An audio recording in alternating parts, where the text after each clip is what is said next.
Perhatian, pemerintah diperkirakan tidak akan menambah kuota bahan bakar minyak jenis Pertalite dan solar subsidi yang saat ini kondisinya sedang sekarat.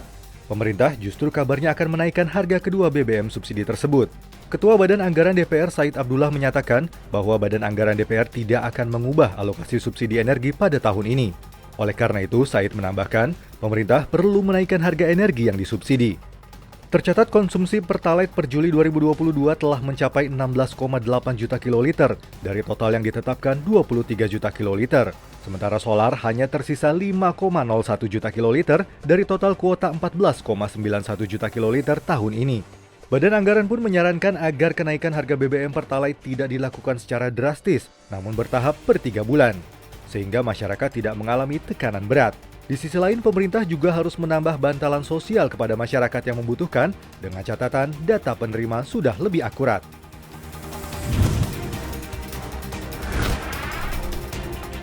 Neraca perdagangan Indonesia kembali mencatatkan surplus. Badan Pusat Statistik mencatat neraca perdagangan di bulan Juli mencapai 4,22 miliar dolar Amerika Serikat.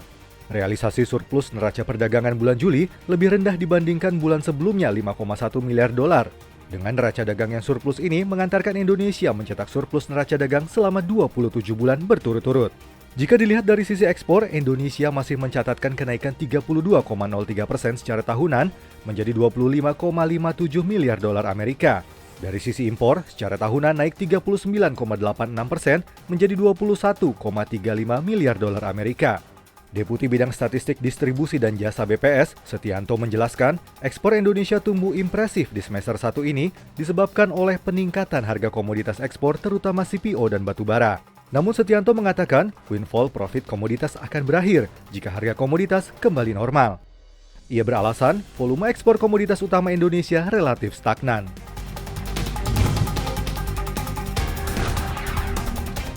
Bank Indonesia menyebutkan posisi utang luar negeri Indonesia pada akhir kuartal 2 2022 tercatat 403 miliar dolar Amerika Serikat atau sekitar 5.918 triliun rupiah. Angka itu tercatat lebih rendah dari kuartal sebelumnya 412,6 miliar dolar Amerika Serikat. Dari data Bank Indonesia, posisi utang luar negeri pemerintah tercatat 187 miliar dolar, sementara Bank Sentral 8,58 miliar dolar. Kemudian utang swasta dan non-lembaga keuangan masing-masing 207,1 triliun dan 164,81 miliar dolar Amerika Serikat. Secara tahunan, posisi utang luar negeri kuartal 2 2022 turun 3,4% secara tahunan. Kepala Departemen Komunikasi Bank Indonesia Erwin Haryono menjelaskan, penurunan ini disebabkan oleh adanya pelunasan pinjaman bilateral, komersial dan multilateral yang jatuh tempo selama periode April hingga Juni 2022. Singapura merupakan negara pemberi utang terbesar mencapai 59 miliar dolar Amerika Serikat, disusul Amerika 34,2 miliar dolar, di urutan ketiga ada Cina, dilanjutkan oleh Hong Kong dan terakhir Jepang.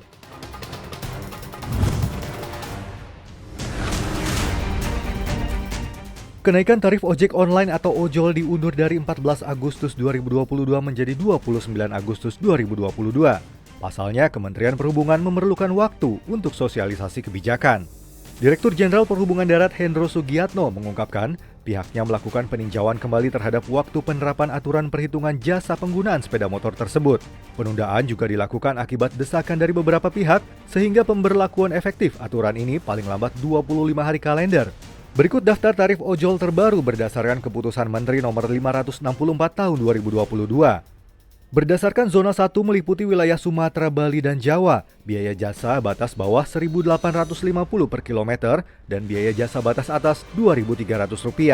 Sementara zona 2 yang meliputi Jabodetabek, rentang biaya jasa Rp13.000 sampai Rp13.500, naik dari sebelumnya Rp8.000 sampai Rp10.000. Dan terakhir zona 3 biaya jasa batas bawah Rp2.100 dan batas atas Rp2.600 per kilometer.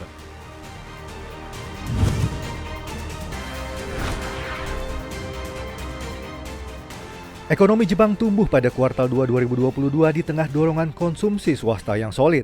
Kondisi ini menunjukkan pemulihan pasca COVID-19 yang terus menjadi momok bagi Jepang.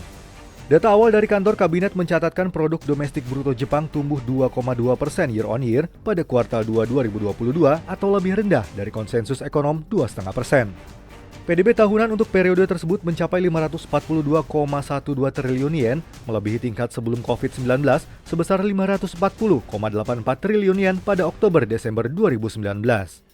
Pertumbuhan ekonomi Jepang ini sebagian besar dipicu oleh kenaikan 1,1% dalam konsumsi swasta yang menyumbang lebih dari setengah PDB Jepang. Sementara belanja modal meningkat 1,4% melebihi ekspektasi pasar di 0,9%. Di sisi lain, Dana Moneter Internasional bulan lalu menurunkan perkiraan pertumbuhan Jepang untuk 2022 menjadi 1,7% dari proyeksi April 2,4%. Ekonomi ini diproyeksikan melambat karena inflasi serta kebijakan moneter dari Bank Sentral. Terkait dengan inflasi, pada Juli 2022, inflasi Jepang tercatat di angka 2,5%, naik dibandingkan dengan Juni 2022 di 2,3%. Angka ini menjadi yang tertinggi dalam 7 tahun terakhir.